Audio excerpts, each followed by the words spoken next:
NEET 2024 काफी आसान रहा था, जिसकी वजह से कट ऑफ भी बहुत ऊपर गई। अब बारी है नीट 2025 की। क्या नीट 2025 भी आसान रहेगा या टफ रहेगा? आज हम इस वीडियो में समझने वाले हैं, पिछले 4-5 सालों के ट्रेंड्स को देखते हुए, कि नीट का पेपर इस बार 2025 का आसान रहेगा या टफ रहेगा। तो ये वीडियो होने वाला है पूरा डेटा एनालिसिस पे, एक्सपर्ट ओपिनियंस पे, सारा रिसर्च करके मैंने ये वीडियो बनाया है। अगर आपको जानना है कि नीट 2025 कैसा रहेगा तो आप इस वीडियो को लास्ट तक देखिए। तो नीट 2024 में थोड़ा सा पेपर का हम देख लेते हैं कैसा रहा था। तो नीट 2024 का पेपर में अगर आप ध्यान से देखें तो आपका ये फिजिक्स का पेपर और बायोलॉजी का पेपर काफी इजी साइड चला गया था, क्योंकि फिजिक्स में काफी थ्योरेटिकल क्वेश्चंस पूछ लिए गए थे और बायोलॉजी में भी काफी डायरेक्ट क्वेश्चंस आ गए थे फ्रॉम एनसीईआरटी। तो अब बात आती है केमिस्ट्री की। केमिस्ट्री में का क्वेश्चंस जो थे नीट 2024 कि वो मॉडरेट लेवल पे थे, उनको ना ज्यादा टफ ना ज्यादा इजी कह सकते हैं। तो इन सब से हुआ क्या, मतलब बहुत ज्यादा इजी और मॉडरेट पेपर होने से हुआ क्या? कट ऑफ बहुत हाई चली गई, इवन 700 के ऊपर बहुत सारे बच्चे थे। यहाँ तक की है कि 695 जिस बच्चे ने स्कोर किया था उसकी रैंक भी मान के चलिए आप 17,000 के आसपास थी। तो कट ऑफ बहुत हाई चली गई थी, सिलेक्शन टफ हो गया। इतनी हाई कट ऑफ जाने के बाद सिलेक्शन टफ हो गया, मतलब यहाँ पे ये मान के चलिए फुल आउट ऑफ फुल लाने के बाद भी लोगों को एम्स में एडमिशन नहीं मिला।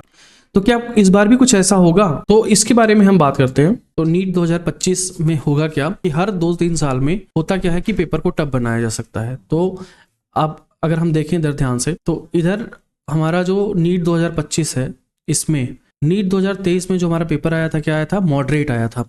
नीट 2024 में हमारा पेपर जो आया था वो ईजी साइड चला गया था। तो इस बार स्ट्रॉन्ग पॉसिबिलिटी ऐसी है कि नीट 2025 में जो हमारा पेपर है वो टफ हो सकता है। तो अगर नीट ने अपने पुराने ट्रेंड को फॉलो किया तो ये 100% श्योर है कि हमारा जो पेपर है इस बार का वो टफ होने वाला है। दूसरा, नीट 2024 में जो कंट्रोवर्सी हुई थी, इस बार जो कंट्रोवर्सी हुई थी उसका एनटीए बदला लेगा। जी बिल्कुल, जितनी सारी चीज़ें हुई हैं उन सब चीज़ों का एनटीए जो है इस बार जवाबदेही देना पड़ेगा, वो अपना लेवल श्योरली बढ़ाएगा।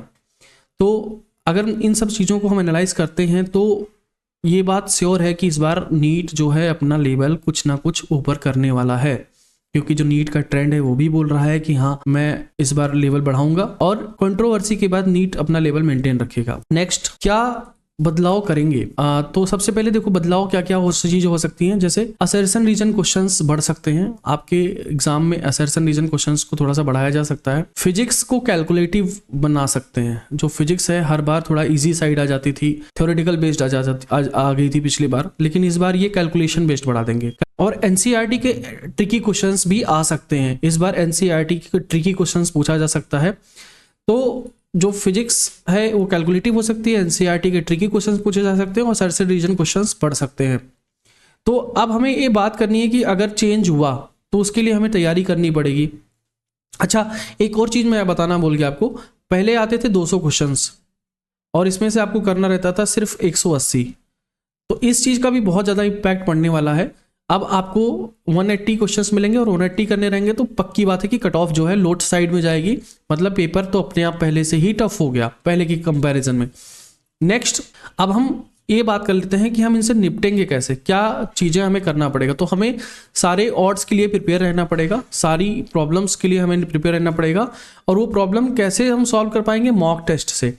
मॉक टेस्ट लगाना है। इस मॉक टेस्ट पे मैं अगली बहुत डेडिकेटेड वीडियो बनाऊंगा, मॉक टेस्ट को देना कैसे है, एनालाइज कैसे करना है। तो मॉक टेस्ट में आपको कई लेवल के मॉक टेस्ट, एक मॉडरेट लेवल का mock test plus tough level का mock test and easy level का मॉक टेस्ट, तीनों लेवल के मॉक टेस्ट आपको देके जाने हैं।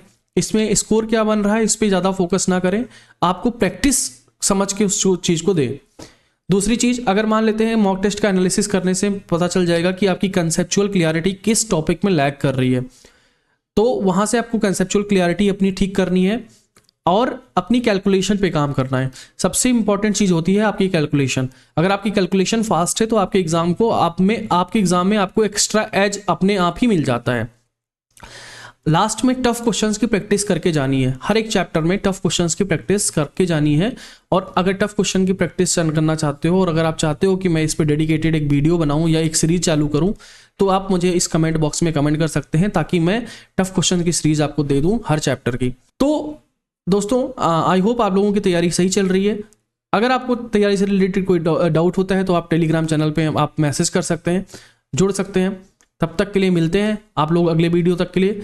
तब तक अपनी तैयारी आप जारी रखिए। Thank you so much, all the best.